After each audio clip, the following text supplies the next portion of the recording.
Thank you so much. I am very honored to be here today. Unfortunately, I am just a very normal person. As you will see in my presentation, it will be sometimes difficult, sometimes maybe boring, sometimes dull, but it will be only fact-based. I will show you scientific data from peer-review-based scientific journals, and I will come back to that. This very morning, I was so sad to hear on the television news that Danes are not longer the most happy people in the world.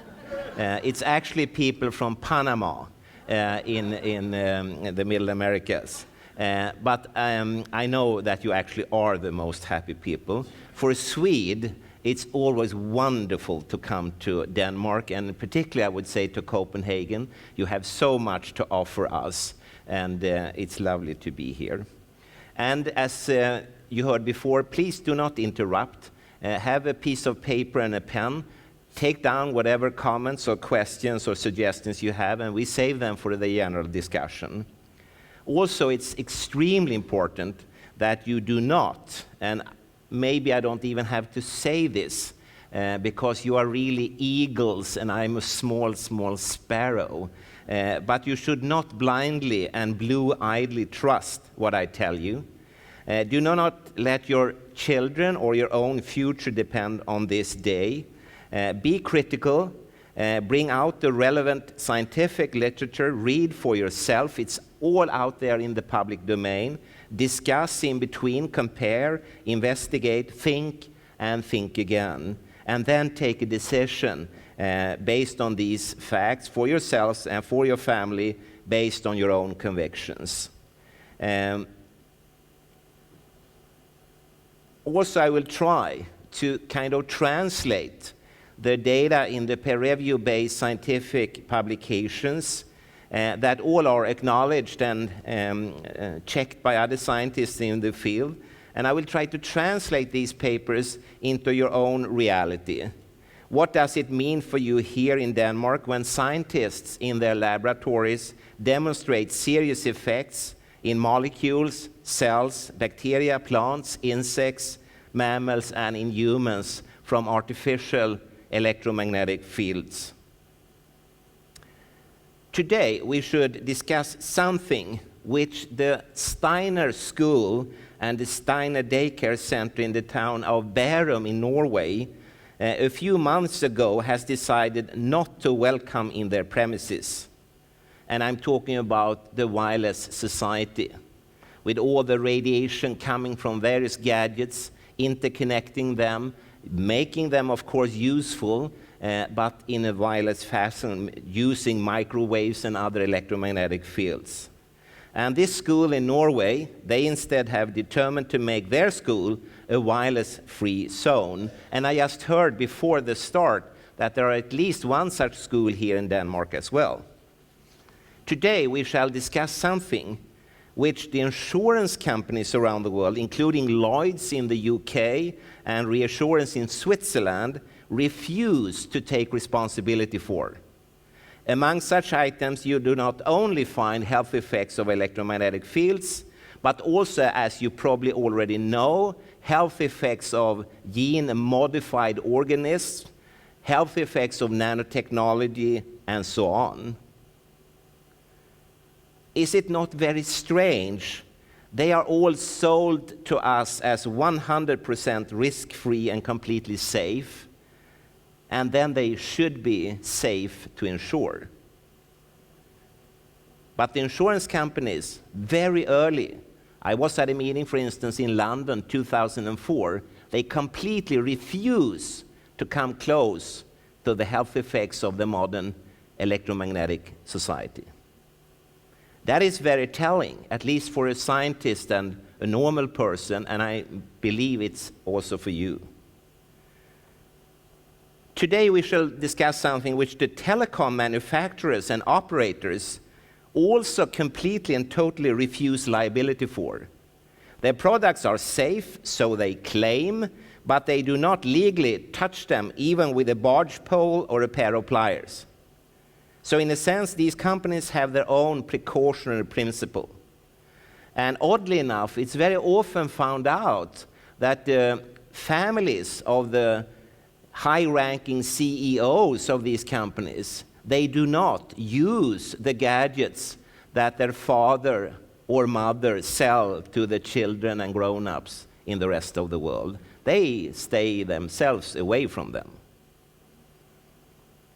Today we should discuss something which the telecom manufacturers, for health safety reasons, tell you to keep at least 1 inch away from your body. If this is a mobile phone, it should be at least 1 inch away from your body. And they are also applied for technical patents based on cancer risks. And it's very interesting because if you think for a moment, when you buy a wireless gadget such as a mobile phone or a decked telephone or a tablet, and you should keep it 1 inch away from your body, you can never, ever touch it. And that means that they have legally secured themselves. If you will get some health effects like cancer, for instance, you go to a court of law, the first thing the manufacturer's lawyers will ask you, did you hold the mobile phone in your right hand or in your left hand? And you maybe say, oh, I used my right hand. And then they will say, you couldn't. You should keep it 1 inch away from your body. You are smoked. You are screwed as consumers. You have to realize that. Today, we should discuss something which the radiation protection authorities around the world say is completely and totally safe. Here in Denmark, in Sweden, and everywhere. But for safety reasons, they still suggest that we should use it as little as possible, and we should use a hands-free device. Again, it's odd. For a scientist, either a gadget, a thing, is safe or it's not. There is no way in between. But for the radiation safety authorities, there is something in between, also very telling. We should discuss today something which the radiation protection authorities around the world says, and I quote, it gives off very weak radiation, in spite of the fact that a single mobile phone to your head has a magnetic field equal to lifting several electric train engines to your head. In Sweden, electric train engines are the highest exposure factors in occupational issues. And no one would like to sleep next to an electric train engine, but you do. Today we shall discuss something which the radiation protection authorities around the world says, and I quote, gives off very weak radiation in spite of the fact that the current allowed public microwave exposure levels as compared to natural background are 1 million times higher. That's a 1 with 18 zeros higher. Such figures are called astronomical or biblical exposure levels. They are not called in science very weak radiation. There has never been any such exposure increases ever on this planet. And often, as you know, from one day to the other, suddenly a mast system is erected somewhere, it's put on, and from that second, people are showered with biblical exposure levels. And I'm more surprised that people just doesn't understand this and very early said, hey, we just cannot do this.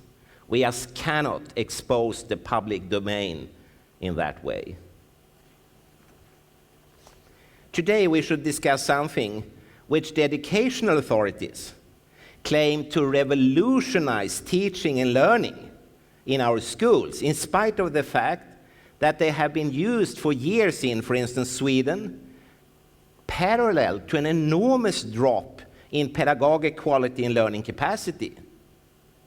You probably have read about this PISA investigation showing Sweden and other countries plummeting downwards in learning capacity and teaching quality. And this has been brought up in the recent election debate many times in the public service, radio, TV, newspapers, etc.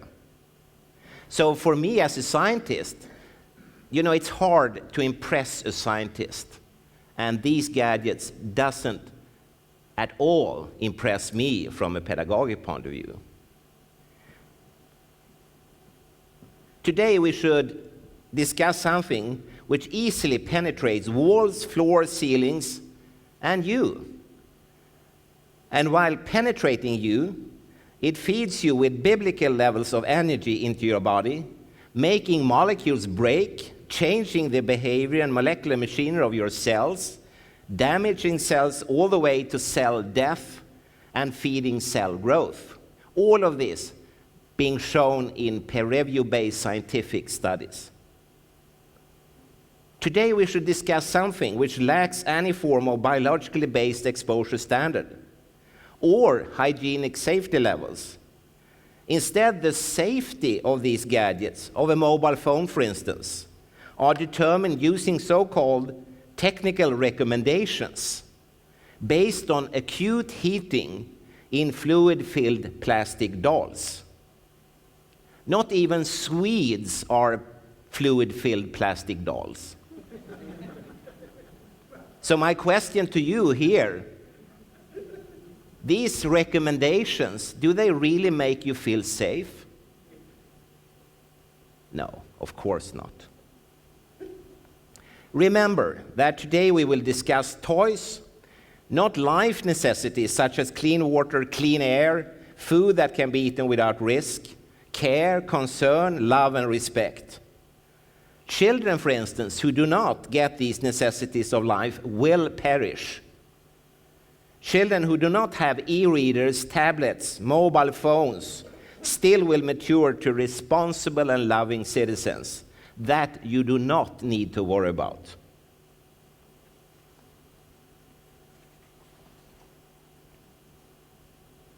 I'm very impressed that you have these kind of open mind conferences. As I say, I'm a normal person, and I work at a place called the Karolinska Institute, where we are pretty normal, all of us, you know. And that means that we have pretty closed minds. For instance, health effects of electromagnetic fields just doesn't exist at all. All fields and rays are said to be safe, but one thing you very quickly find out, and I have found it out the very, very, very hard way, is that it's very unsafe and unwise to try to investigate these artificial radiations from all these gadgets, such as tablets, wireless internet, mobile phones, computer screens, power lines, baby monitors, and PlayStations. Then your career will just go down the drain. So I tell you, don't even think about entering this field. It will cost too much. The funny thing is, if the electromagnetic fields would have been a medicine or a food item under construction or invention or development, it would never have reached you as consumers, because the radiation from these gadgets have been shown to be genotoxic. And that means that electromagnetic fields are a genuine environmental toxin, and such are not any longer allowed to be sold to the general public. But with one exception, these gadgets. I say that we need to have a problem-solving attack on these using safety checklists. Someone is trying to call us here, but I don't know who. Just as an airline pilot would use a safety checklist, we should have the same in society before launching these kind of equipments. And I say again, just by entering the first line with genotoxicity, it would just cross them out from being sold. There are, of course, huge conflicts of interest here. Politics, bank and finance, manufacturers, operators, they are based on greed instead of need. And you as consumers, you just, oh, was it so simple? Oh, sorry, there you are, thank you. And you as consumers and general public actually just accept this. Maybe not you that are in this room, but all the others. If you could go backwards, there. And that I don't think you should. These gadgets impair learning and alters moral conception and reduces the belief in moral judgments. They affect fertility in a very scary way. And I say that we need a truth commission. Facts need to be put on the table in a truth commission way. I say that we need to establish who is actually responsible for this 24/7 human whole body experiment. And we need clear liability contracts. I have tried to get people to sign such liability contracts, but I have failed. No one wants to do that, and as you saw a few moments ago, for instance, the manufacturers, the operators, and the insurance companies just completely refuse to take any responsibility. I say we need a court of inquiry before the catastrophe, and it should be a casualty task force, like after a big airplane crash or something similar. You can just leave it. I touch it if it starts beeping again, you know. Yeah, so. But we have a problem up there. Oh, yeah. It's later on. Yeah. You can just talk. Yeah. I say we need what I have asked for many, many times. I want to inaugurate, to start an Institute for Common Sense. I think there should be a Nobel Prize.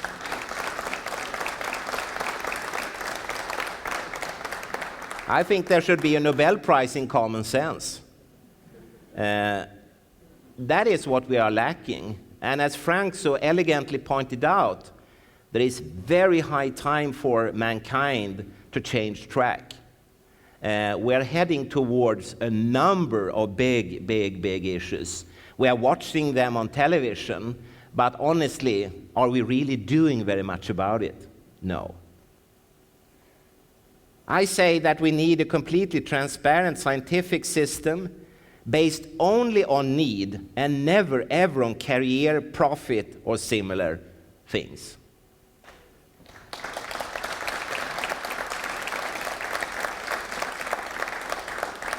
You know, I come from a governmental authority called the Karolinska Institute. It's very famous for handing out the Nobel Prize in Medicine or Physiology.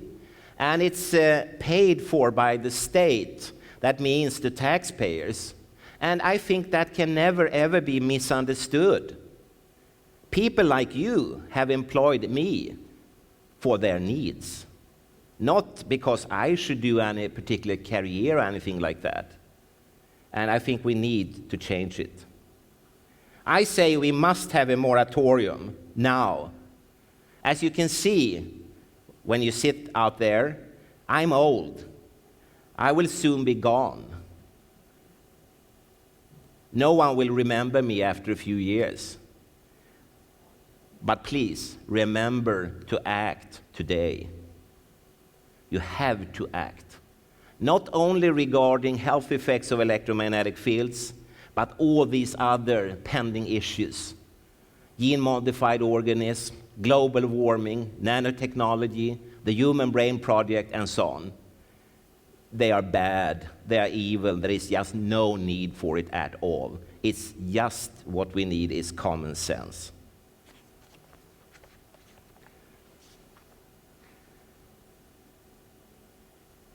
Today, various wireless devices flood our homes, schools, and other workplaces. This room is flooded with such equipments. And the questions about the radiation are many, and the fact that you have come here today speaks a very clear language. Adults are not at all sure that all this radiation is harmless. They are not at all sure that the wireless technology and the wireless society is without risk. And to this, one can add, and I will later on show a few slides as well, you can add numerous studies and reports, expert statements, overviews, resolutions, and so on, which in summary says there is a strong suspicion of harm. These texts also point out the need to use the so-called precautionary principle, and this even stronger after the World Health Organization has, in the year 2011, classified radio frequency electromagnetic fields as possibly carcinogenic. And remember that in that classification system, they have one class where they put things that are completely safe, and that's called the class 4. And they didn't. Not even the World Health Organization thinks that electromagnetic fields are safe. You have probably read about the very recent ruling of the Italian Supreme Court that mobiles can cause brain tumors. The very recent announcement of the French Agency for Food, Environmental and Occupational Health and Safety that radiofrequent exposures should be reduced. You have probably heard about the Belgian government that has announced measures to restrict the use of mobile phones by young children, restrict the sales of mobile phones to children under 7 years of age, and it should be banned from shops and also on the internet. And adverts for mobile phones during children's programs on TV, radio, and the internet should also be banned. You have maybe heard about Dr. Marie-Therese Gibson resigning her position at the Tangara School for Girls over her Wi-Fi health worries. You may have read about South Korean experts noticing a surge in teenagers with poor memory. This kind of new dementia causes deterioration in cognitive abilities, more commonly seen in people who have suffered a head injury or psychiatric illness. And experts say that this could very well be due to game consoles and mobile phones for this worrying trend. So, the idea that these techniques would be safe, we can immediately cross out. The question is rather, how big is the risk, and what do we accept regarding costs in terms of healthcare, disability, and premature death? The last part of my lecture, I will turn to some slides. And as you can see, I work at the Department of Neuroscience at the Karolinska Institute in Stockholm, Sweden.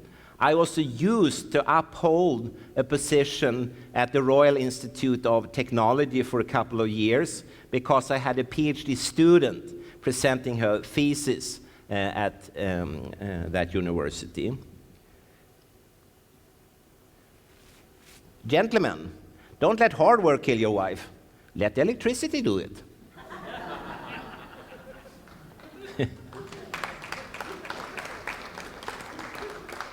This is a very interesting slide because it immediately divides the audience into people having a normal sense of humor and people having a more twisted, sick sense of humor. So, a very rapid experiment. And of course, electricity is everywhere. All these lovely lamps and things we have in here would not have been possible without the electricity. We would be sitting in darkness. And also it helps us a lot. The woman on the slide here, she gets a lot of help cleaning her rooms back at her home. But one thing that maybe wasn't really realized, and early it was found out, that in the United States, Norway, and Sweden, when electricity was introduced on a larger scale at the end of the 19th century, certain persons actually started to claim adverse health effects. Very early in these countries, people popped up saying, I'm not feeling well, after they have introduced electricity where I work or where I live. And there are very detailed, actually, but still anecdotal reports indicating the presence of what we nowadays call electrohypersensitivity, and I will dwell a little bit on that in a few moments. And this was further strengthened by the introduction in the 40s, 50s, and 60s of so-called amateur DX radio. More and more people started to claim adverse health effects of various nature. It could be headaches or flu sensations in the body or itching or pain sensations. One of the very first studies to attract serious health interest was the one by Nancy Wertheimer and Ed Leeper. And it was published in 1979, and to make a long story short, they found an association between power lines, where the electromagnetic fields were stronger, and childhood leukemia. And this is also cancer classified by the World Health Organization, actually 10 years before the radio frequency fields. And now we are back in 2001, where this also is classified by the International Agency for Research on Cancer, which is part of the World Health Organization. And in this particular field, I never hear any discussions really. People have sort of settled with the notion that there is such an association. To talk a little bit about electrohypersensitivity, and I know you have an ongoing debate here in Denmark as well, and in Norway and so on. In Sweden, it is officially recognized as a functional impairment. That means it's not a disease. And this happened already in the year 2000. Also, its symptoms, they are classified as an occupationally related symptom-based diagnosis, also the very same year. And this is very interesting, because having been recognized by the Swedish government as a functional impairment, that means that they have the same status in all countries having signed the documents from the United Nations. Denmark, for instance. So people with the electrohypersensitivity are functionally impaired. And if this is a new term for you, it used to be called disabled, and before that, handicapped. But these two terms have been changed into the more modern functional impairment. And the definition of functional impairment is a little bit like when I go to Denmark, with all due respect, I sometimes find it very hard to understand Danish. And that means that I will be functionally impaired. Thus, every human being on this planet, during his or her life, will many, many times be functionally impaired. Not to knowing Danish is not a disease. It's just an impairment. And for that, I need assistance, and I would like to extend a great thank you to all you lovely people who has helped me yesterday and today, and hopefully tomorrow too, so I will get back to Sweden.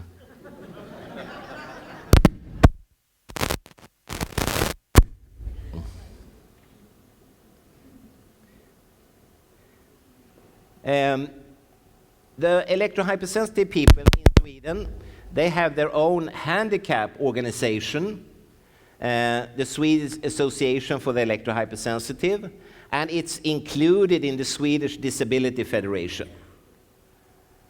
And Swedish municipalities, they just follow the UN 22 standard rules on the equalization of opportunities for people with disabilities, which 2007 was upgraded into a convention called the UN Convention on Human Rights for persons with functional impairments. And this is a set of texts, laws, regulations that are extremely powerful and very, sorry, my wallet is on the other side.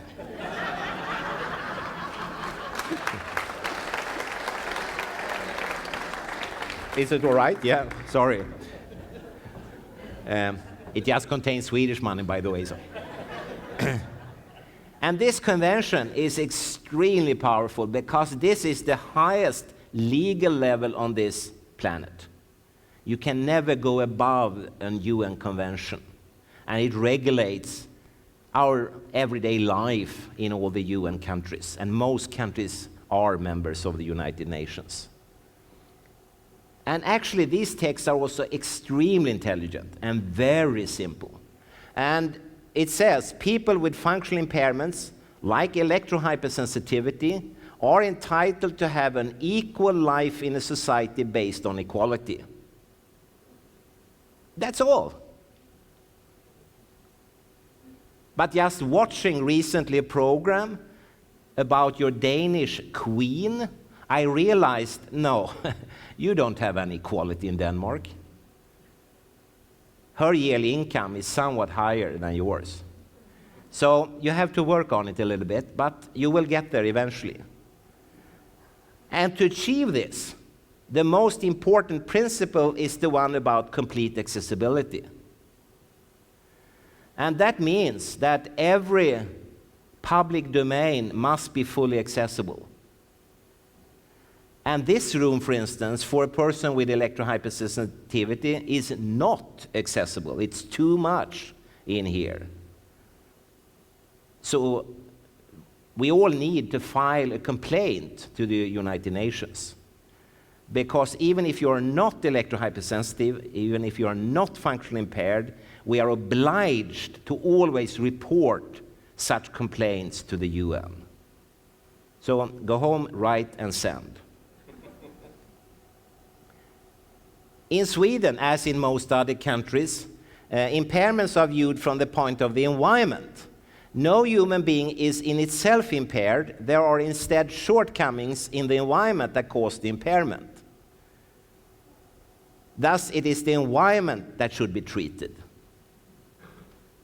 And for people with electrohypersensitivity, such treatments of the environment could be, for instance, shielding, removal, distance, etc. And in Sweden, we have an action plan for persons with impairments, and it came already in 1999/2000, and the title of it is so fantastic. It says, From Patient to Citizen. That was the end of the view that people with functional impairments were ill, sick, or had a disease. They are just citizens. So it's nothing wrong with a person with electrohypersensitivity from that point of view. It's the environment that needs to be made fully accessible. It's like with me and Danish. I don't have a disease. I just need an accessibility measure. And in my case, the easiest is to have a personal assistant. And I had that yesterday and today. Someone helping me to overcome the obstacles very effectively. I heard that people in this room have had to move from their homes, changing school and so on. And if you go to the United Nations text, to force a person to quit one's employment or to move from one's home is a serious legal violation. It's just completely forbidden. And the same goes for children. You are not allowed to discriminate them from their educational rights. Never. Their environment should just be fixed, organized, made accessible. But again, I hear that sometimes authorities, municipalities, and so on, doesn't really understand this. And then you should file a complaint. Don't be silent, always file a complaint. You can take the back side of a cardboard box and a pencil and write and put a stamp on and send. That's enough. Just do it. Don't sit and swallow, just do it. So, in essence, persons with a functional impairment, electrohypersensitivity, shall just enjoy their human rights. Nothing more, nothing less. I have often asked people if they are prepared to give up even a small, tiny part of their human rights. No one has said yes to that. Not even people from the telecom industry, or the power line industry, or any other industrial event. No bank person or finance expert or politician says, oh yeah, I could give up a small part of that. But many of them think that at least people with electrohypersensitivity should do it, but don't. Because, just think for a moment, if your loved ones had electrohypersensitivity, what would you then want from your country? Do not ask what you can do for your country, ask instead what your country can do for you. Because that's what the United Nations texts are telling you. Let that sink in. You are so valuable. You are so important. No one is more important than the other. No one is more valuable than the other. But you are so valuable and so important. Feel that. When you go out in society, be proud. Well, I will quickly run through a few slides. I don't want to keep you glued to your seats too long, but I will just show you a few examples of the kind of research that I've been talking about. And we could start here. This is from the 1980s. You were not even born then. But then we were active, we were doing experiments, and we were investigating persons with electrohypersensitivity. At that time, it was called in Swedish bildskärmsskada, in English screen dermatitis. People sitting in front of computer screens of the old cathode ray tubes, they got skin problems, skin irritations, redness, papules, pustules, and so on. And we took skin biopsies and looked in the microscope using different staining technologies which can reveal cell types and or molecular subtypes. And in this case, we have stained for the presence of a cell type called the dendritic cells. And what you see here is the uppermost part of the skin, called epidermis in English, överhud in Swedish. And below this epidermis, you see the rest called dermis, or in Swedish, läderhud. And in the basal part here, you see these dendritic cells, but also down in the dermis. And the thing is that the person with electrohypersensitivity has a dramatic increase of these cells. There is so very many of them there. And I remember, at that time, you have to remember, we were complete amateurs. And I remember I had this photograph on paper on a table, and a colleague entered the room and said, you are looking on patients with strong immune reactions. How do you know that? I said. Oh, that you can see here. You know, normally there should be a single such cells. There is an enormous activation of the immune system. And you know, the immune system, it's the outermost portion of yourself towards the environment. And it reacts to environmental whatever, toxins or factors that will stimulate the immune system. It could be pollen, nickel, and so on. But in this case, it was just electromagnetic fields. And many persons with electrohypersensitivity, in their initial phases, they complain of flu-like symptoms. You know, when you feel very achy and stiff in your body, and the joints are aching and so on. And maybe this is the microscopic image of that. When we put such a person in front of a normal household television set, after some time, we could see that these cells had seemingly disappeared. And you have to trust me. At that time, I say we were amateurs, and particularly I was a complete jerk, you know. So I told my younger collaborators that no way, you must have done something wrong. You have to repeat this experiment. There is no way all these cells just could have disappeared. And they muttered something behind my back, went back and did the experiment once more, but the outcome was exactly the same. After the provocation, the number of these cells had gone down practically to zero. They were just gone. And if I hadn't been such an amateur, I would have known that this is exactly what happens with you in a few months' time. You know, we are entering the autumn, the winter, but then the spring is coming, and we stand there on our lunch break in the sun, and it's so lovely. After the long winter, it's so lovely. In the afternoon, you feel, wow, I feel a little warm, maybe a little bit reddish. And if you would take a biopsy then, this has happened. Because these cells will leave the skin and go to immune competent organs in your body, like lymph nodes, telling them that, hey, here we go again. The person is out on the stairs, exposing himself or herself to a very dangerous radiation source, namely the sun. And then signals go back to the skin, telling the skin to build pigment. And in a few days' time, you will get a suntan. And that's a post-inflammatory reaction to radiation. Simple. It has been studied at the Karolinska Hospital just across the road from me, so I should have really known, but I didn't. Here we didn't allow them to go out in the sun, and since this was done in December in Stockholm, there just wasn't any sun, by the way. So that's not the culprit, but the culprit here is the electromagnetic fields from the television set.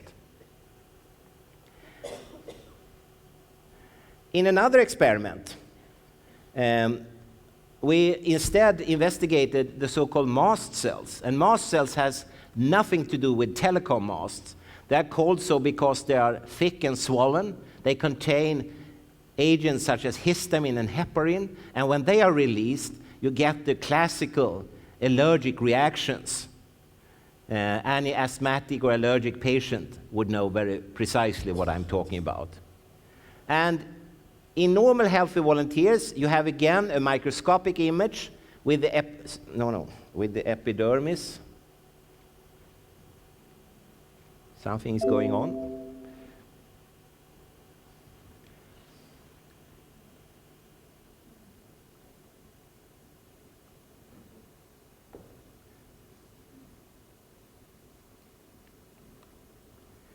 See if we can come back there. Sorry for that. What you can see here are bright dots. In the normal healthy volunteer, these are the mast cells. This is a typical normal image. Or actually, it's not very typical nowadays, because the number of mast cells in the normal healthy population is slowly rising. So in textbooks in medicine, they have to be rewritten now and then, because the baseline constantly goes up, also saying that something is wrong in the society. But nevertheless, if you compare with a person with electrohypersensitivity, you see an enormous increase.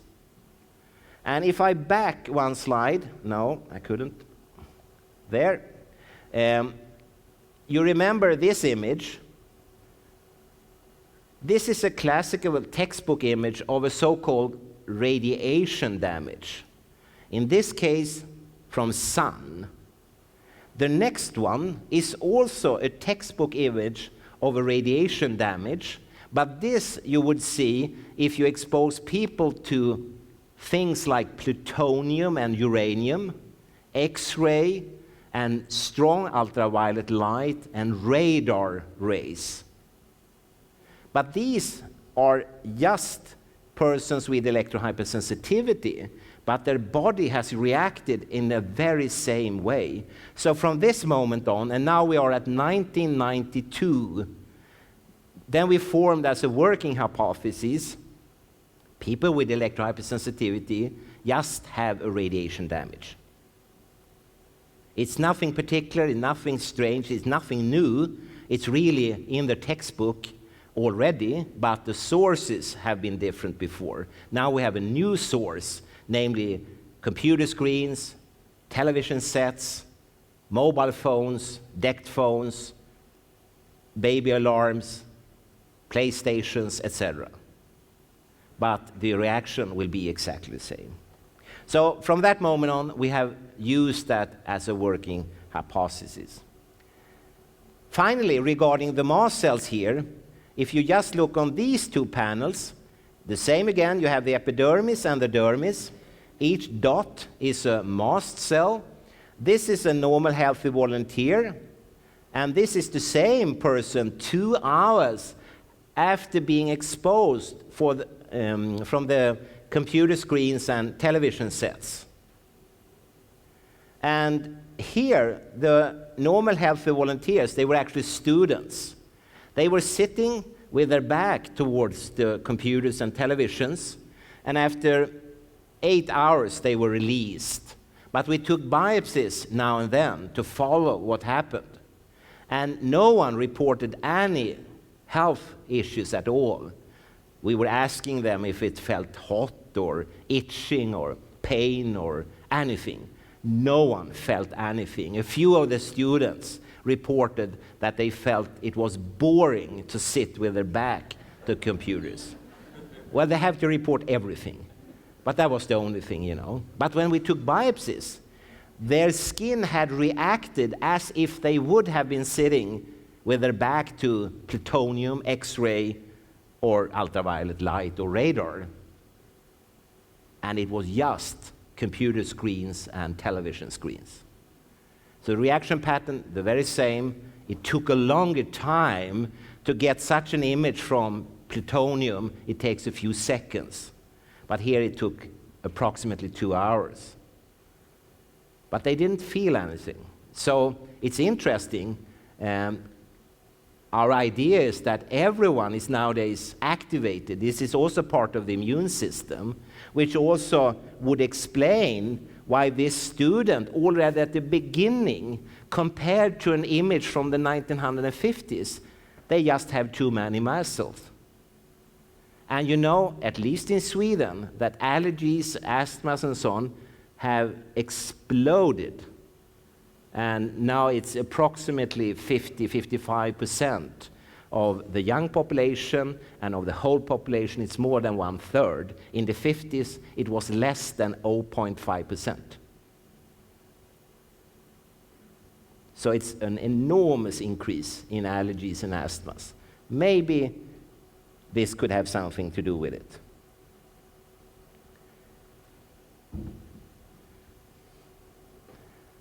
Other scientists have also shown that, for instance, lymphocytes, a cell type that is also part of the immune system, in parallel get comparable responses both in healthy volunteers and in hypersensitive donors. So maybe not only the persons with electrohypersensitivity are at stake, but everyone is. Very interesting investigation. Peter French and his colleague Charles Harvey, they have done studies regarding these mast cells. But instead of taking biopsies from human beings, they have cultured them in plastic vials and having so-called cell cultures. And to make a long story short, in Australia, mast cells in cell cultures, they do not like to call in mobile phones. They react as if they would have been exposed to a classic allergen such as nickel or pollen. So it kind of gets another piece of the jigsaw puzzle, that these cells, they do not like this. And I think we should listen to these cells, because when you scrutinize the scientific databases, you will find that today there are many thousands of peer-review-based scientific publications not speaking in favor of the wireless society. On the contrary, some of the findings are appalling. They may make you scream. They make me, at least, not sleep in the nights. So it's really a big human experiment going on, and you are the guinea pigs.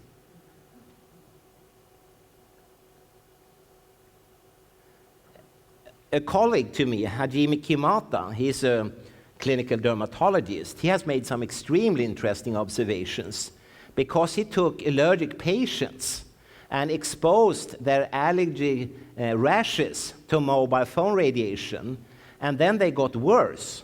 And he could also see that not only did the mobile phone radiation enhance allergen-induced wheal responses, but he could also follow this in blood tests regarding the release of such markers as substance P and vasoactive intestinal polypeptide. So patients with an allergy, they do get worse when they are exposed to this kind of radiation. I got very enthusiastic about this, and I remember I called him and talked with him over the phone and said, hey, you just have to come here to the Karolinska Institute. There are so many studies we must do. This is extremely important to pursue. But he said he just couldn't. His boss didn't allow him to leave Japan and his clinical position and so on. He had his family, etc. And I was, of course, sad about that. But at the same time, I was happy because we didn't have any money. So I don't know why he should have come at all. It's so very, very difficult to get money to do these kind of studies, which in a way is also telling. It looks as if someone has said that you can investigate over there these things, but not these issues, which I find scaring, I would say. Of course, when we talk about human beings, they may be influenced by other factors. We have talked about electromagnetic fields, allergy, light sensitivity. There could be chemical factors. But then you have the whole psychological piece of this cake regarding this person's personality, so-called coping phenomena. Maybe he or she doesn't like her boss, or the work task is too stressful, or the machine is jamming all the time, or something is not good. And that we have to understand and always have in our so-called controlled studies. And when we talk about persons with electrohypersensitivity, as you know, the explanations or the explanatory models from the very beginning was that no, there are no such effects from electromagnetic fields. These persons just imagine that they get harm from computer screens. And it's possibly because they are women. They have postmenopausal problems. It's hard to cope with their new life. The children has left their home. The husband has a new mistress, and they don't feel happy any longer. But then there were men starting to come. So then one said, no, sorry, we didn't mean that. We meant it's the persons with a low education, because they do not understand all these new machines, and they get stressed. And then they believe they have an electrohypersensitivity. And then there came lawyers, professors, high-ranking military officers, high-ranking CEOs in the industry, film stars, rock stars, and so on. And then people suddenly say, no, we meant the opposite. It's actually the persons with a high education, because they want so much. And when they are not able to produce all these fantastic things they have in their mind, they get stressed, and then they think they're electrohypersensitive. And the sort of most glorious model of them all, you hear they are not models. This is just superstition. This has nothing to do with the dull, boring science, you know. It's so easy to investigate this. But one model that was very interesting was that it's a mass media-driven psychosis. When journals, magazines, newspapers, tabloids, radio, television writes, speaks, talks about this, then people start to feel things. Maybe I'm electrohypersensitive too. And you get a mass media-driven psychosis. It's not uncommon. Mass media is often used to drive you in certain directions, actually every day. So that's a very powerful tool, extremely powerful tool. The person who really realized that was a German called Joseph Goebbels, but that's another story. So that's a possibility, but it's so easily solved. You just use rats. Rats do not read newspapers, they do not listen to radio, they do not watch television, and still, in controlled experiments, they are badly harmed of human-produced electromagnetic fields at the exposure levels that you are sitting in right now. And they don't have any postmenopausal problems with mistresses and children and so on, you know. They are not educated. They are super smart. You can never beat these guys, you know. If you don't have what I have back home, and it's not my wife, I'm thinking about our 5 cats. They beat them. You know, the Wireless Society, and particularly mobile phones and such gadgets, has been an extremely sweet piece of candy for Sweden. We have had for many years Ericsson, and our neighboring country used to be called Finland, but nowadays called Nokialand. They have had Nokia Consumer Electronics with all its subdivisions, and it has produced an enormous wealth for Sweden and Finland. So it has really been wonderful. Everyone has had a big asset from it. But as you know, when you eat candy, after a few pieces, it gets a little bit overwhelming. It's a little bit too much. It's a little bit too sweet. And that was exactly what happened in Sweden too. Very early, guys like this one, already in 1995, had written a number of debate articles asking simple questions such as, how dangerous are the mobile phones actually? And in these articles, people like myself, we put very simple questions, but there never seemed to be anyone able to produce any answers. And one of my favorite questions, which I've sent to the Swedish government, is, please, I know you say it's safe, so can you please send the documentation showing it is safe? So far, I have received nothing. After all these years, all these letters to all these ministers, to all these persons, I have received nothing. And Jesus Christ, they are employed by us. It's a really transparent democratic system. They have to send all the documentation, but they just don't have it. And as the famous ABBA song, they just take a chance on us. They hope it's safe. And if it's not, they have probably retired by the time when the shit hits the fan, you know. And in 1983, and you see time is flying, I say again, you were not even born then, you know. I coined an expression that other scientists have used a lot. I said that this is the largest full-scale experiment ever. What happens when we, 24 hours around the clock, wherever we are, allow ourselves and our children to be used as guinea pigs whole body irradiated for the rest of our lives. And I repeated it, 1985, 89, 92, and now it's 2014. I'm running out of space, as you see here. I have to do something about this slide. For each year added, the space is decreasing.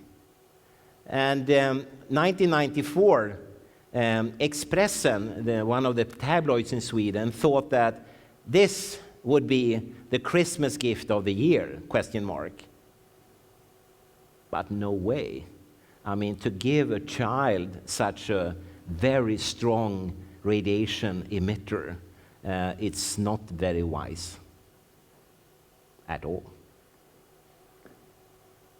Others point to the radiation protection authorities. This is from Norway, and it says in Norwegian, Strålevernet har sviktet. The radiation protection authority has not done their job properly.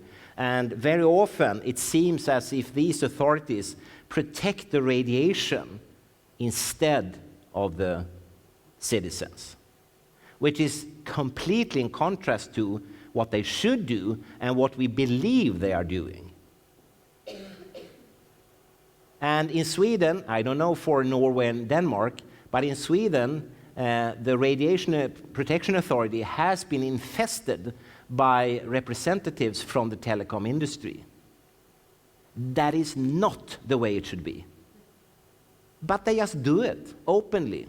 They don't even try to hide it. They do publications together. But they shouldn't. These authorities should stand free from the sectors of the industry they are supposed to control. But in Sweden they are not. And I hear similar things happening in other parts of the world. In other places, and this is from the Northern Ireland, people, they are more aggressive than Scandinavians. So here they just took down one of these huge masts. They got pissed and said, no more. You should not radiate our children any longer.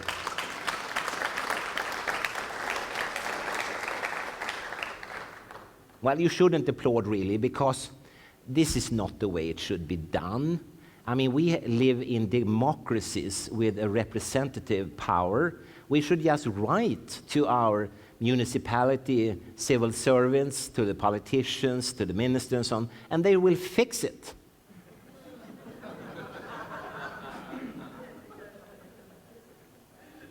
Or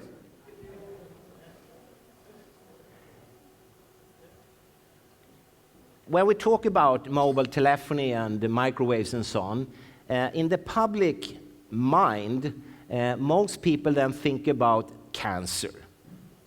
And cancer is, don't get me wrong, it's very important and so on, but from a scientific point of view, it's not the most important as it stands today.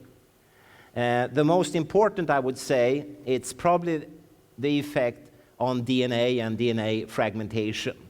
First shown by Henry Lai and Narendra Singh in their very famous 1996 paper, which you see here. Such fragmentation could cause loss of fertility, impairment of the immune system, debilitation of the cancer defense, and predict genetic damage to future generations. Again, all of this has already been shown. I do not sleep well in nights.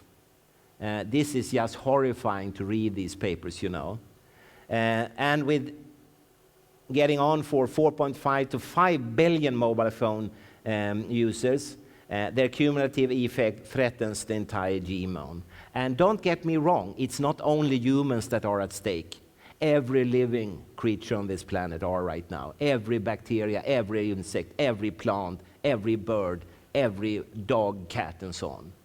They're all exposed everywhere, you know. There are few places left which is not exposed 24/7. When Lai and Singh produced their revolutionary studies, immediately they were accused of being amateurs and they had done things wrong and blah, blah, blah, all of that, And people were harassing them and bullying them and slandering them in public.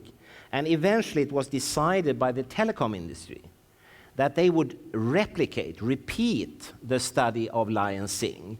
They gave 12 European laboratories in 7 countries money, enormous amounts of money.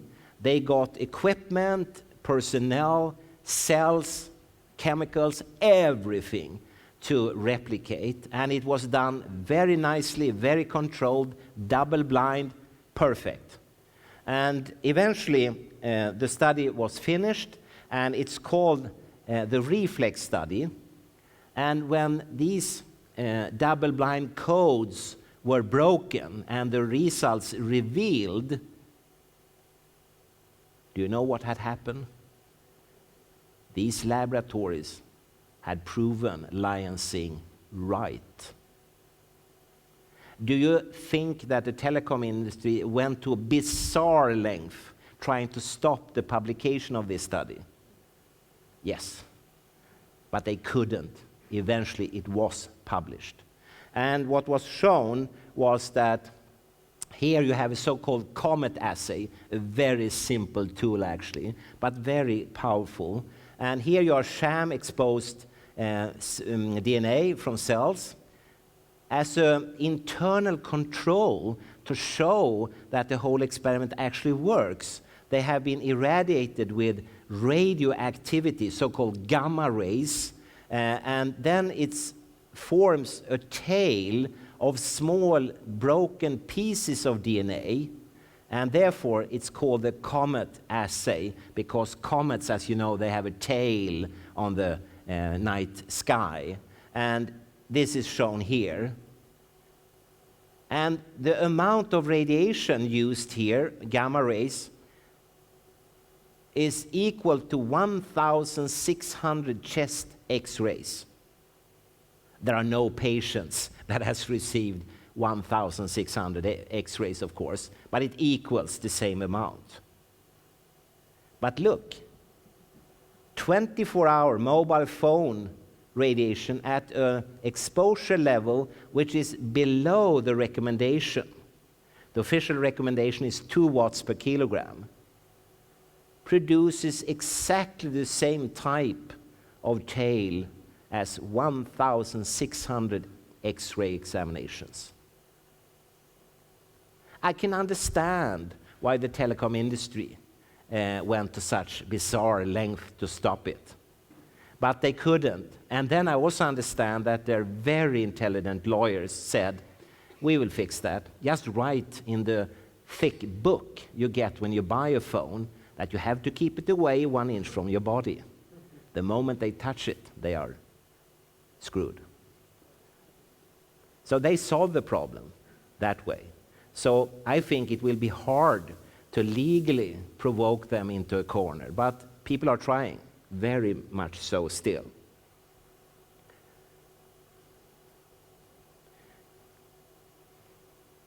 I should also say that this effect on the DNA is cumulative, meaning the more you live in such an environment, the more damage your DNA will have.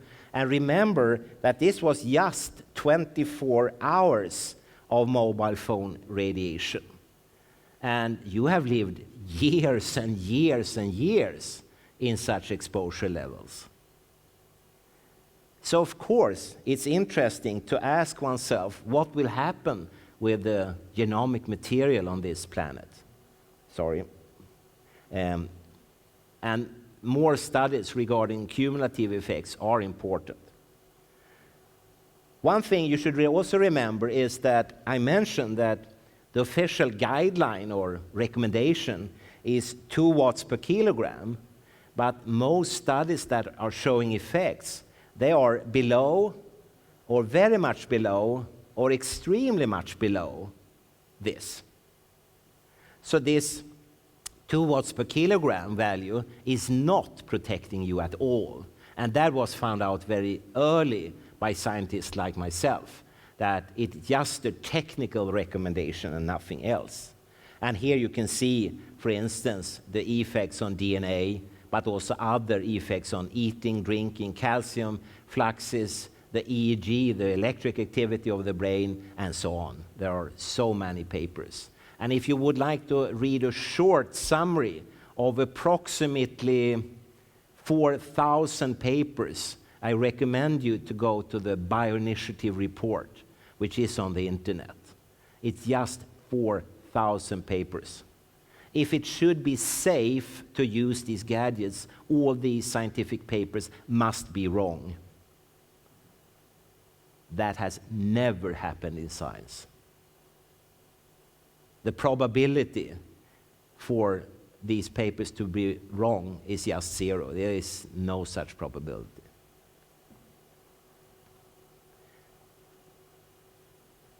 I have been around this planet, I don't know how many times, and I've been giving lectures and so on. And during that time, people have, like you, started to listen. In the beginning, there were very few. There were mostly people with electrohypersensitivity and their relatives. But more and more normal, healthy volunteers, normal people, as Frank called them, they started to listen as well. And here is very interesting. Just an example.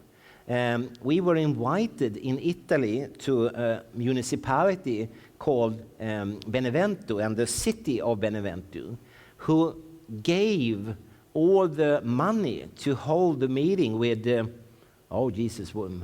40, 50 scientists, and the top scientists. And this was in February in 2006. And at that meeting, I said, because there had been internet-based resolutions, Catania resolution, for instance, but unfortunately, in my part of the world, and in politics and finance and industry, the internet doesn't count at all. If you write anything there, you can just flush it down the toilet. It's simpler and faster. No one gives a toss about it, And therefore I said, the next resolution we write, because people wanted to write the resolution here, we should publish it in a peer-review-based scientific journal. Then it will be read. And scientists said, no journal would publish such a text. And I said, no, you're wrong. They will. And particularly if we can put some scientific pressure behind it. And we wrote the Benevento resolution. It is published in a scientific journal, and there are a lot of bullet points, and one of them says that arguments that weak electromagnetic fields cannot affect biological systems do not represent the current spectrum of scientific opinion. We said that we need to adopt a framework of guidelines for public and occupational exposure, and it should reflect the precautionary principle. Better to be safe than sorry. We said that we must inform the population of the potential risks. I must stop there, because sometimes I get really angry, I must say. Very non-Swedish way of behavior I have sometimes. And here I always get frustrated, because where I work, the Karolinska Institute, it's a governmental authorities, and it has three main aims. It should do research, it should teach students to become doctors, dentists, ophthalmologists, and so on. And the third is to be part of the society, informing the society, taking part of discussions, being in television, radio, in newspapers, and so on. And I have been a lot. And it has been a very interesting journey, but the backside is that I often hear, not directly in my face, but behind my back, that colleagues to me say, Olle Johansson is not a real scientist because he talks with the general public.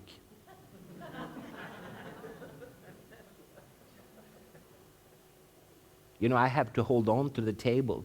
That's the whole essence of a democracy. We should all talk with each other. I'm employed by you, or rather the Swedish taxpayers, but nevertheless. And I should, of course, inform them. And since we are part of the European Union, I should inform you too. And since we are part of the United Nations, I should inform everyone on this planet. There I get a little bit angry when I think about that. But we should inform the population. We should limit cell phone use and cordless phone use by young children and teenagers, and ban telecom companies from marketing to them. And as I mentioned before, like in Belgium, they have taken this to their heart and really tried to decrease this marketing. At that meeting in Benevento, 2006, another thing came up. I said that, there are a lot of official reports from radiation protection authorities and so on, but they are very skewed. They have filtered away the important studies and based their assumptions on the non-important or non-interesting studies. We should do our own compilation of the science. And people felt very enthusiastic about it, but it boiled down to we had to do it ourselves. And we then started out, and we could only work for 9 months. We didn't have a single dollar, nothing. We had to do it in our free time, in weekends, evenings, and after 9 months, myself and others said, no, we cannot go on any longer. We must do other things in our life, you know. But we had by then compiled approximately 600 pages and 2,000 scientific reports, which formed the Bioinitiative report. And it boils down to the title, A Rationale for a Biologically Based Public Exposure Standard for Electromagnetic Fields in the ELF and RF Range. And I'm sitting here at the restaurant in Stockholm at the Karolinska Institute. And you probably see that this is a Nobel laureate sitting there on a painting. And here's me, and this is Cindy Sage, the secretary of the Bioinitiative report.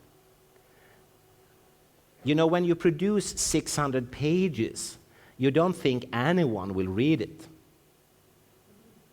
But people did. And one group that really read it was the European Parliament. And they used it the year after. This was presented August 31st, 2007. And the year after, September 4, the European Parliament voted 522 to 16 to recommend tighter safety standards for cell phones. And they said that the limits on exposure to electromagnetic fields, which have been set for the general public, are obsolete. And if there's someone here from the English-speaking part of the world, you know that the word obsolete is extremely strong.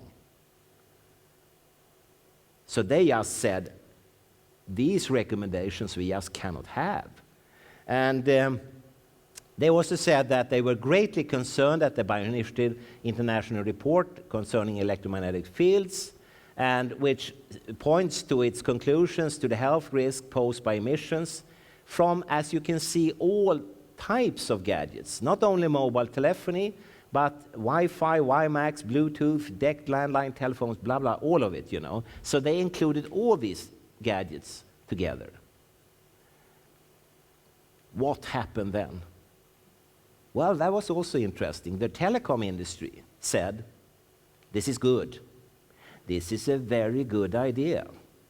But this group of scientists cannot do this new compilation. We, the telecom industry, will do it instead.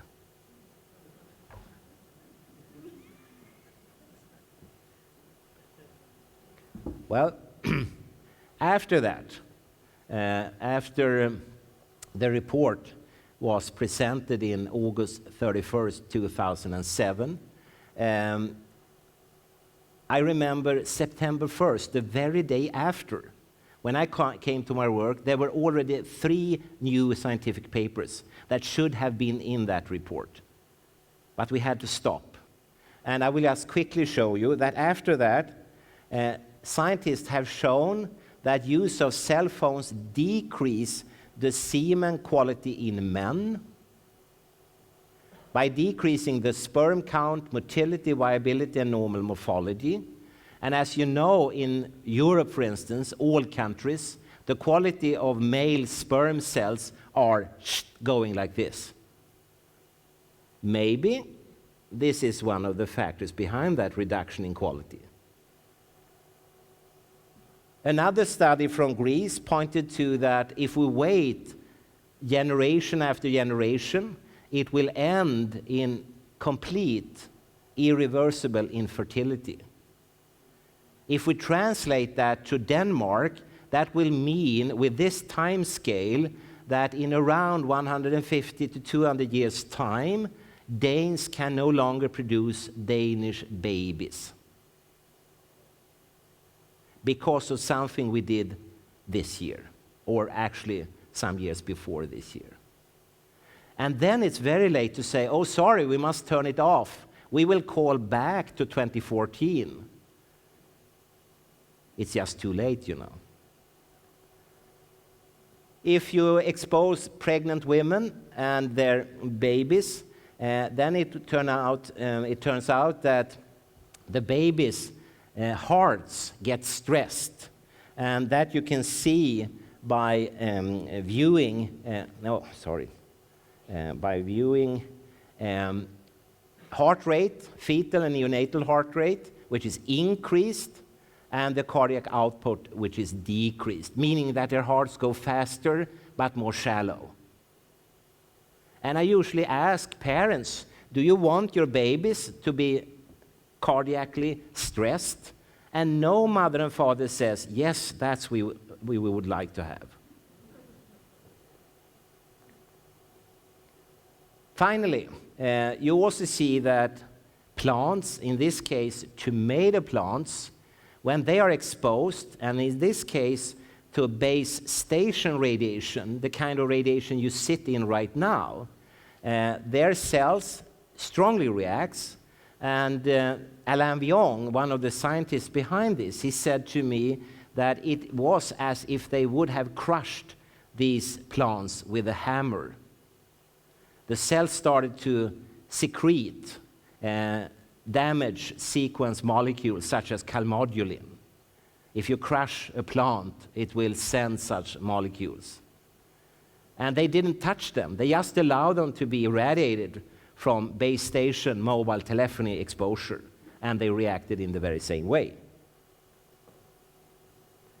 Rats have shown retarded learning. Oh, sorry. The timekeeper. It says 11:57 here. Yeah, but this is the countdown. Oh, sorry, very good. Sorry. No, that's perfect. What a service. It said 12:23. No, it's perfect. Rats showed retarded learning with a decrease in concentration capacity and a decrease in short-term memory. By gadgets that you give your children to have every fucking day. I thought that Danish school children should take over the world, not to have a decreased concentration capacity and a decreased short-term memory. And trust me, rats and small babies are not different.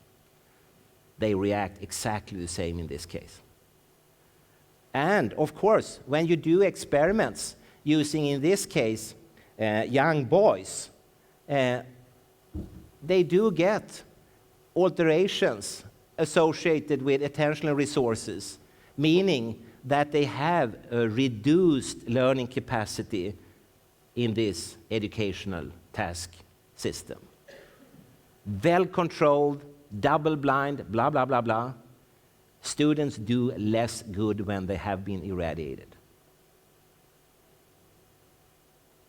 Why doesn't, for instance, the Swedish Minister of Education react? I have sent all of this to him. I never get any response. No, on the contrary, they want in Sweden, maybe here too, to have more gadgets, more computers, more tablets, more things, more radiation, more routers in the schools. Couldn't we please start the Institute of Common Sense? we should have no such gadgets. And in Sweden, there are actually observations, because you can have all these gadgets in a wired shielded form. And there are such schools that are old-fashioned. They have wide shielded computers, for instance. And of course, the information that comes to the students are exactly the same, and they do just as well. There is no difference. They just do as well as the other students. And I then spoke with a woman at what you say in English, the Educational Board of Sweden.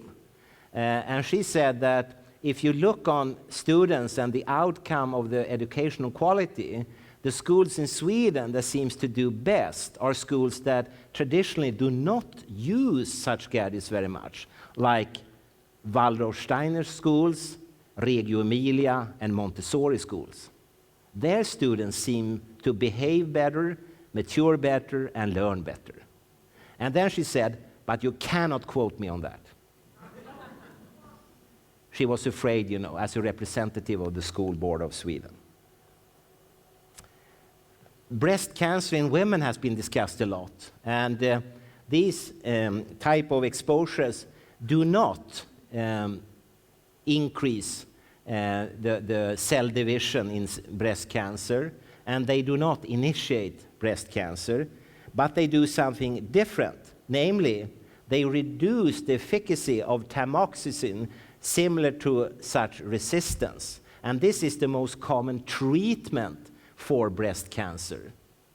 So the rays from mobile phones and similar gadgets will reduce the efficacy of this treatment, meaning, bluntly, that the women will die anyhow. They didn't get the cancer from the mobile phone, but the mobile phone surely killed them at the very end anyhow.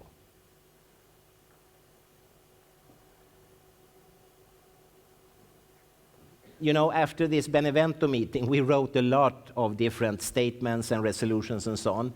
The London one is one such in 2009, and we proposed that children under 16 should use mobile phones and cordless phones only for emergency calls. No Wi-Fi, WiMAX, or other forms of wireless networking are placed in homes, schools, or public areas. Of course, very few listen. But I don't want to die feeling that I could have spoken out. I could have told them the truth. I could have taken responsibility.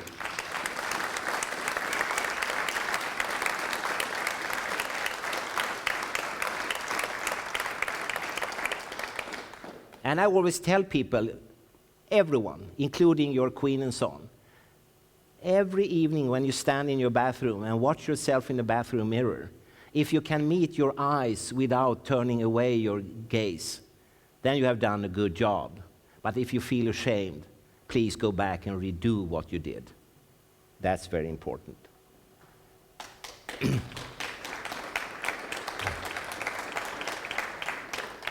We're coming to the end, and in Norway, in November 2009, we had an enormous work session for many days, and it ended up in something called the Seletun Statement, which is also published, because that's the only way to do it. And to make that story short, we showed in that low-intensity non-thermal bioeffects and adverse health effects are demonstrated at levels significantly below existing standards. The public safety limits are inadequate and obsolete with respect to prolonged low-intensity exposure. New biological-based public exposure standards are urgently needed to protect public health worldwide, and it's not in the public interest to wait. We must do it now. Well, that was published, the Seletun Statement, in 2010 in an American journal. And then what? Well, as I already mentioned, in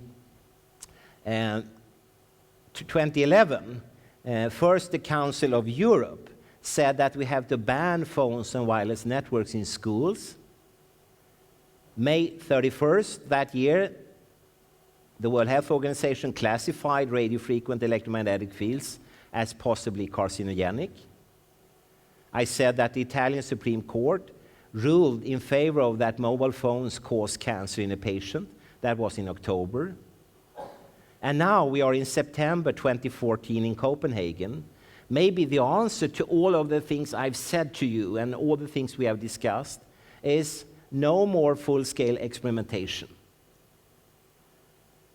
Just think for a second.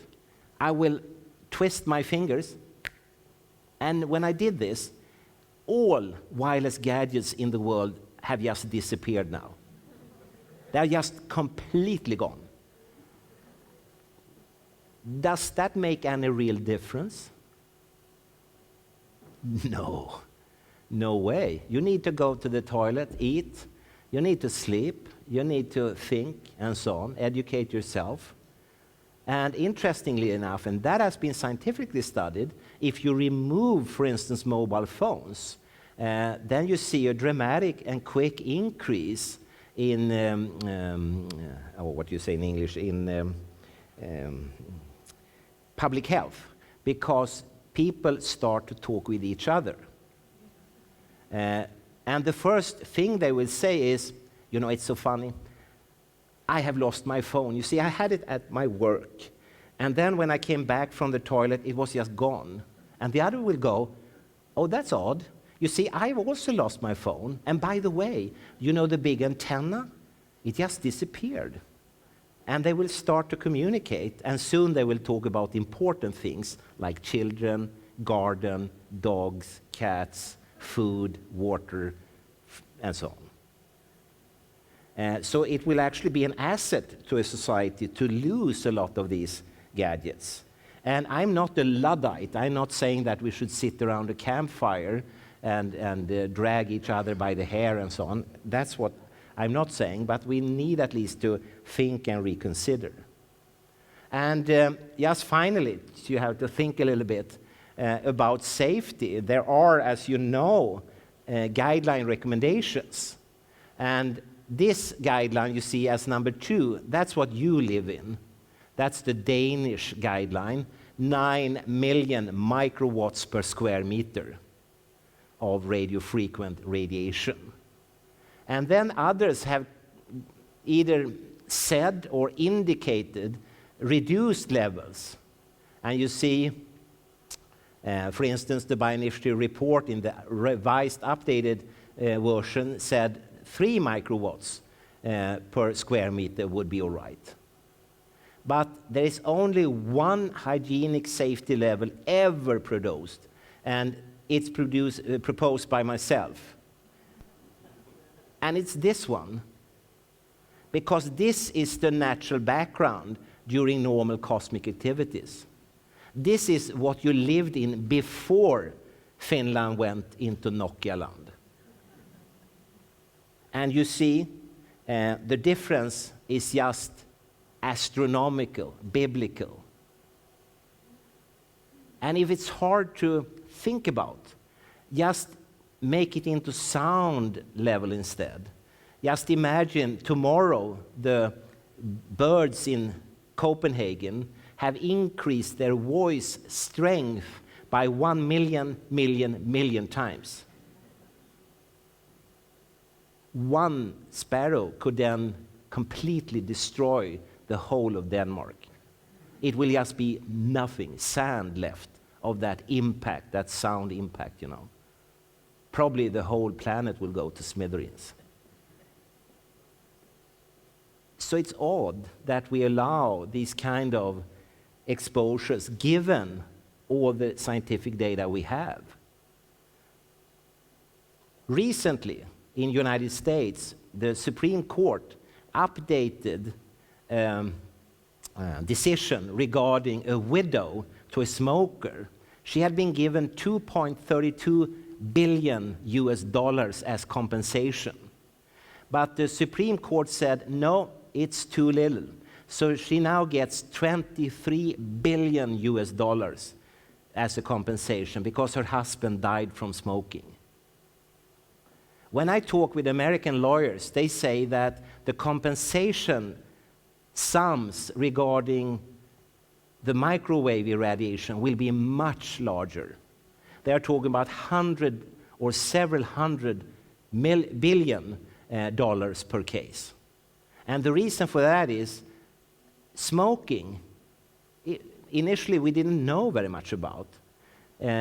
No one understood that it was a cancer problem.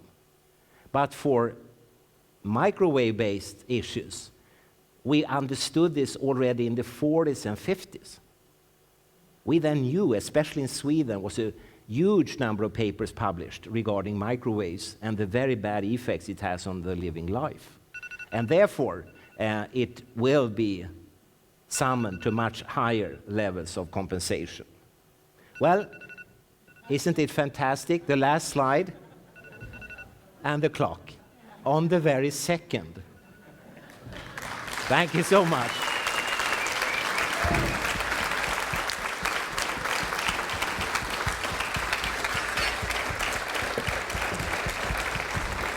Thank you very much.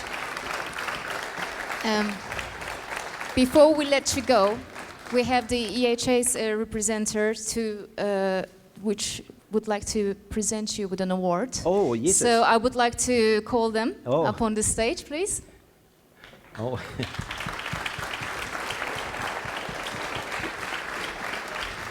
Du skulle. You know, I shouldn't have an award. I just did what I was supposed to do. I did my work, that was all. You are obviously a very normal man. Yes, I am. Yes. But you are an extraordinary man. Oh. And I am a representative of the electrosensitive people in Denmark, Yes. the EHS-foreningen. And we want to give you this award. And we want to announce you a member of honor of our wow. association. Oh, that's a So here you fantastic go. honor. Thank you so much. So, thank you. Yes.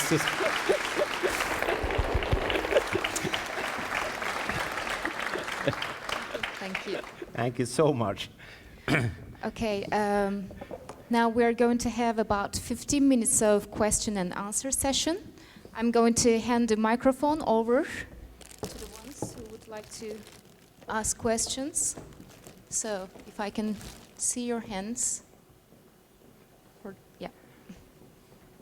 You know, I don't see you. If you can turn off this very strong, thank you, because I don't see the audience otherwise. Maybe you can turn the lights on in the room. So I think there is a man or a woman. I can't see you there. Hi. Oh, sorry. Hi, I have a question, which is about what we can do to protect ourselves from all of this. Is there anything, in your opinion, that we can eat or drink to protect our bodies from this exposure? No. No? No. Okay. No.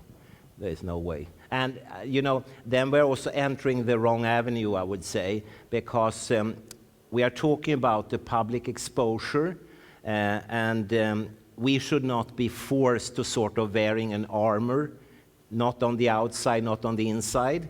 If it's harmful, which it evidently is, it should just be removed. And as I say, it doesn't mean anything. Your life will not change. It will be somewhat better because you will start to talk with your girlfriend or boyfriend again, you know. Thank you. Niels Harrit, Copenhagen. I have a question which goes really to the core of the scientific situation, and that is the why. Is there any understanding in the scientific community as to why there actually is an effect on biological systems by what you most have been talking about, microwaves, but you've been through the whole range of radio frequencies from 50 hertz in the power supply to the power lines, which is 500, 600 hertz.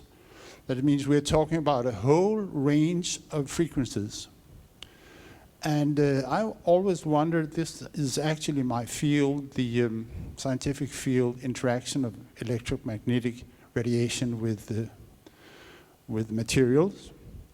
So what is the mechanism of interaction? Is this purely a heat effect of the microwaves, or why does the DNA actually fragment?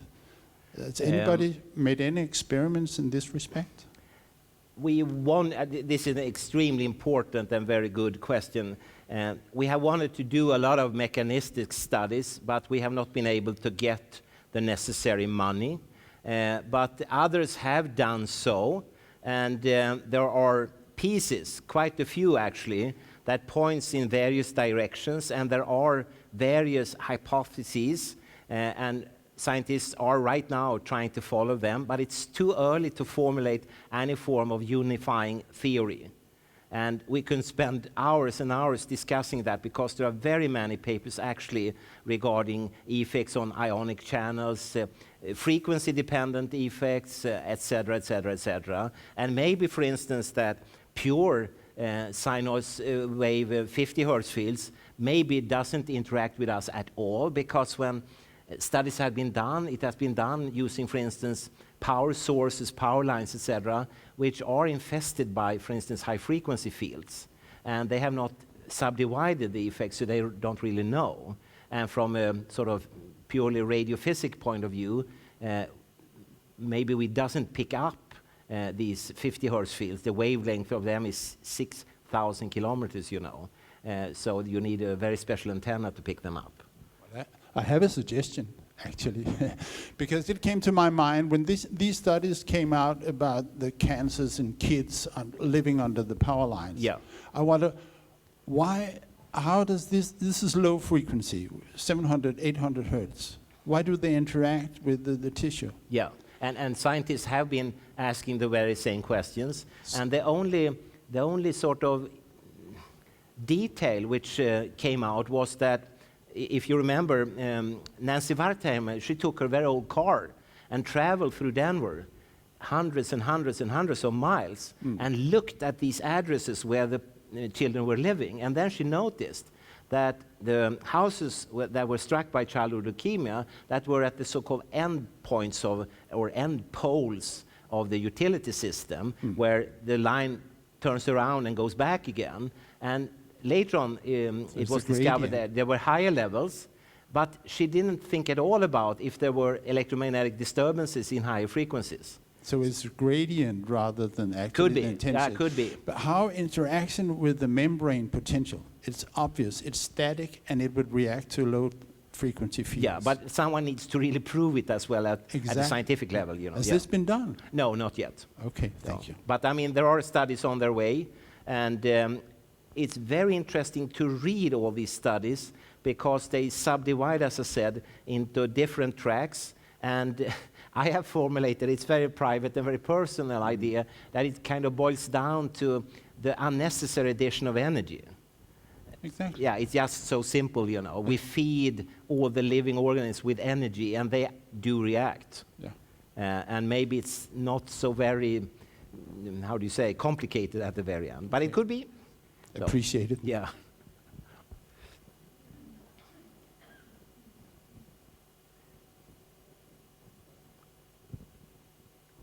Anybody? Yeah, you should take your Yes. chance. I will never come back, as you know. So yeah, I don't have time for that, you know. I have to take one place at the other, you know. So My name is Sten Ingwersen. So my question is, has the industry, or is the industry doing anything in order to reduce the irradiation from each mobile phone? they are, but it has officially nothing to do with health effects. They want to save battery time, so the lower emissions, the longer the time of the battery, the less often you have to recharge it. So that's what they are doing. But still, you know, we are talking about, if you think about the skyscraper that has 1 million stories high, you know, and they are taking off a few thousand of them at the top. And from your point of view, being at the natural level, you cannot even see the top. It's so far away, you know. So it's just a technical measure yet. But legally, they have protected themselves, as I said, you know. So is it possible to sort of shield the mobile phone so that the user is protected to some extent? from the actual phone, you can shield by just not using it. just not having one. That's probably the simplest, but not from the background radiation. And I remember 1998, there was I think it was a week of conference in Göteborg in Sweden. It was called Mobile Phones and Health.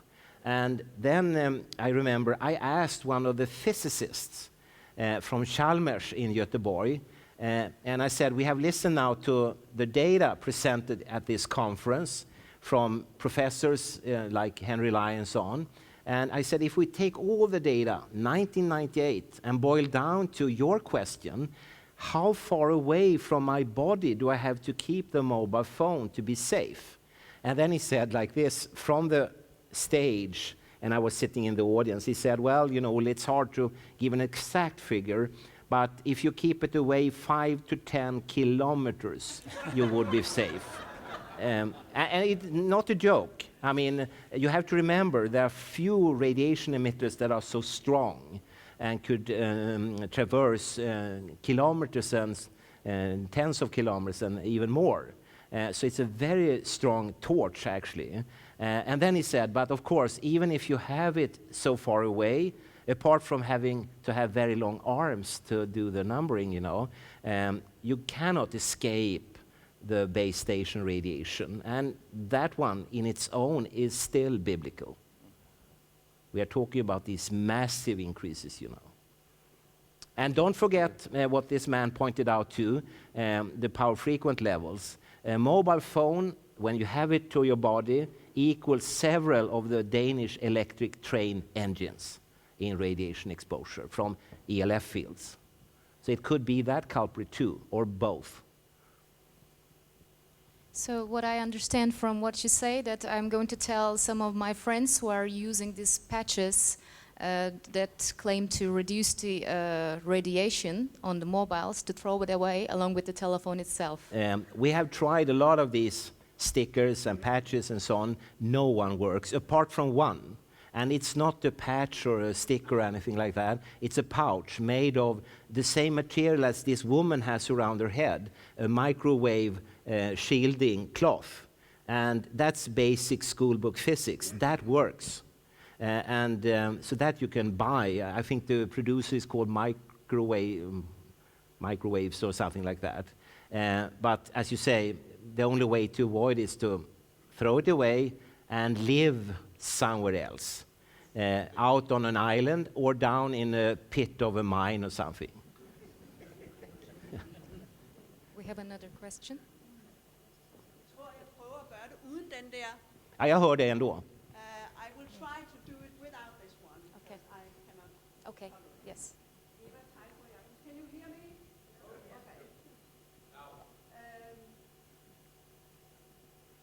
I will ask the why. You ask the why. Why do they get more gadgets, more and more and more, and why doesn't the ministers listen?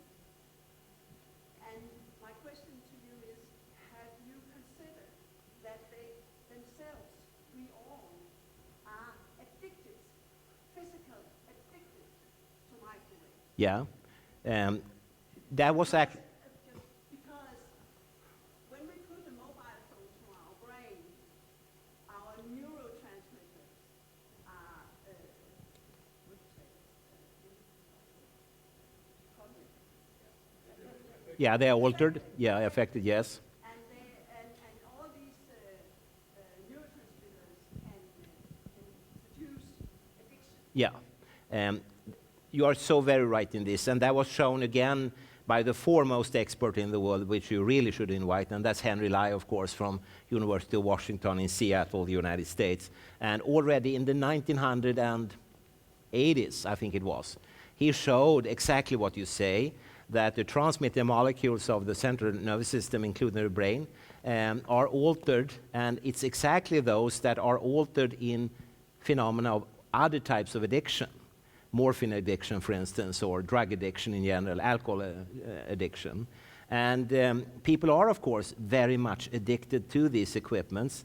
And that's, I mean, we are leaving, in a way, what I talked about and entering a new area. And it's fascinating to see this. You know, I'm a man, for instance. And when I don't have a car, I've never had that. So I go in the public transportation, in buses and undergrounds. And 30 years ago or 20 years ago, there could be women with a cleavage. And as a man, you want to quickly look down, oh, so there, you know. Nowadays, I could sit for hours because she is occupied with this. I could take snapshots, close-ups, whatever. You know, I could undress and show myself. She won't even notice this, you know. So it's another ballpark. And of course, that means that the fascination is lost. So I read instead. But this is telling us something. And the addiction is very, very obvious. And people, I don't remember the figures, but they are crazy, you know. People will look at their iPhones hundreds of times a day, checking, no, nothing has happened, checking again, and so on. And of course, that reflects, and you will not like me saying this, but most modern people in most modern countries do not have a meaningful life any longer. Their work tasks and so on are completely meaningless. And few are farmers, hunters, diggers, craftsmen, and so on, you know. Most people are doing completely meaningless things, and they are looking for meaning in their life. And that's what they, for a neurobiologist, that's me, that's what they're doing. And so a gigantic crisis would be good. And in Sweden, at our public television, there is a Danish program everyone loves, and it's about a Danish young farmer who uses old-fashioned tools. And people are just glued to it. They talk about it. And as a neuroscientist, I think, oh yeah, they are showing something that you don't see any longer, a meaningful life. Struggling for survival. That's what it's all about, you know. But we don't do that any longer. So we play games. You know, when I took the aircraft, there was a man and a woman. And I tried to be polite, saying that, oh, you are going to Copenhagen, how nice. What? They were playing games, both of them, you know. So, But what you're talking about now, that's the psychological. yeah, but it's a physical addiction as well. My question is there also a physical? Yes. In rats, you know, we are not allowed to decapitate human beings and take out their brains. And maybe we will be surprised if there are no brain there. But we are allowed to check rats, for instance, and physical addiction is there. And it was shown very early.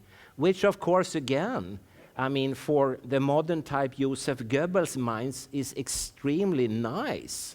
You have a gadget that makes people addicted, so you can control them.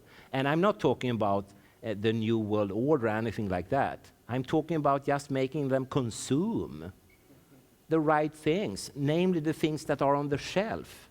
You know, we used to go to a shop asking for things I wanted to have. Do you have eggs? Yes or no? Nowadays you go to a shop, oh, they have this and that and so on. It's pre-decided what you should wear, eat, and so on, you know. Someone has decided for you, but not for this Danish farmer. I love him, you know, he's a great guy. What a man, you know. But I'm a little bit surprised that his wife takes it, you know, because sometimes it's very primitive. So. Okay, we get another question for Yeah. you over here. Hello, sir. I'm B. Hope, and thank you for a brilliant presentation. Oh, thank you so much. Very humorous too. So I have two things I want to ask you. First, are you familiar with a guy called Barry Trower? Yes. Because I wanted to hear a guy who knows more about this than I do, if he is credible, and what do you think about him? Just short. I always have the stance that every human being is credible, but that doesn't mean that what they say I could support. And many of the things he claims I cannot find any support for in the scientific domain. But he's certainly a credible man when it goes to taking a pint or something like that, you know. So. Okay, thank you. Very informative. And my second one was, what do you think? What is your personal opinion about being a very informed man? How can the majority of people in not only Denmark and Sweden, just most of the Western countries probably, be unaware / ignorant of the fact that all these masks and everything is so toxic for us? How can we not know that? That's a very interesting comment of yours, because at least in Sweden, media has done a fantastic job. Newspapers, tabloids, radio, television has covered this in extenso, as you say in Latin. They have done so much, so no one can claim not to have been informed. But of course, the recipients, the consumers of media, they pick what they want to see and read what they want to know and so on. And you know, when I'm out traveling, for instance, in Sweden, I always try people by being naive. I don't say who I am. I just ask questions like, have you thought about these mobile phones and all this radiation? And the most common answer is, no. What's about it? Once in a while, people, yeah, I read something about it. Recently, there was a man from the telecom industry who called me, and he said that, well, you have to at least admit that it's a good idea to use hands-free so you get the phone away from your head. And I said, no way, it's the opposite. You should actually have it up here, because if you have a hands-free, you will move it towards very sensitive areas in your body, especially the gonads, producing egg cells in women and sperm cells in men. So that's contradictory to what I would recommend. And then he said, gee, now you beat me again, you know. So he was very concerned, but he thought that the solution was to just remove it and hold it in your hand, which it's not. Well, unfortunately, our time is over. So this is going to be all the questions that we are going to take for the day. But I would like to thank you on behalf of everyone here for the information and the spirit you brought to the conference. Thank you.